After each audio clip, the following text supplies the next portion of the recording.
Hi, special education teachers. My name is Chris Chapin, and I'm a special education teacher in the southwest suburbs of Chicago. And today I'm going to show you how you can teach the whole brain methods using a system called Handwriting Without Tears. Handwriting Without Tears is a whole complete program where you're, first of all, starting with these wood slats. One of my friends made this for me. This is the letter E, and this is the letter F. And by using the wooden slats, then going to drawing, maybe using some shaving cream, you can teach the letters. So mostly in my class, since I have 4th through 6th graders, I use the wooden slats. Then I go to the writing itself. Let me show you the steps for teaching the letter E. For teaching the letter E, I would start off with a long piece of wood.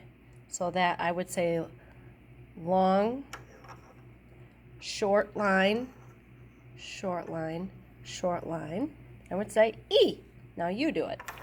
And so you could do teach. And then have them teach. First of all, start with a long line.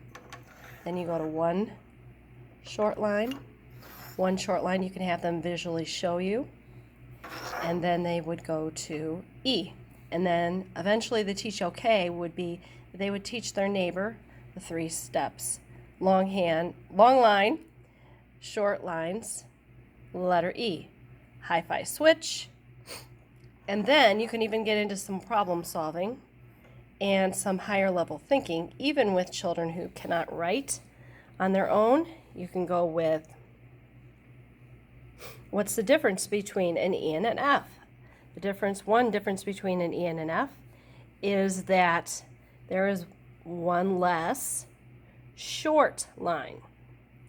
Then the other letters you can even talk about, make an E, make a D, have them go through the steps. The other part of the program is they also have big curve, little curve, and little curve and big curve make the B's and C's. And you could talk about what's the difference between a D. What is the same about a D? What is different about an E?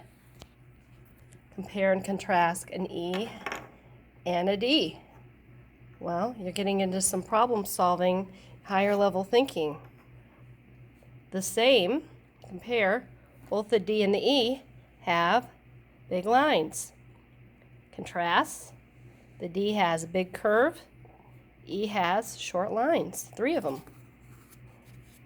And you could get into the B. What's the difference between the B and the D? Well, example of the B is there's 2 little curves versus the big D with the big curve. So that's some ideas where you can use a different program other than exactly whole brain teaching that you may be required or use as a supplement. And you can just make it your own with whole brain. Thanks.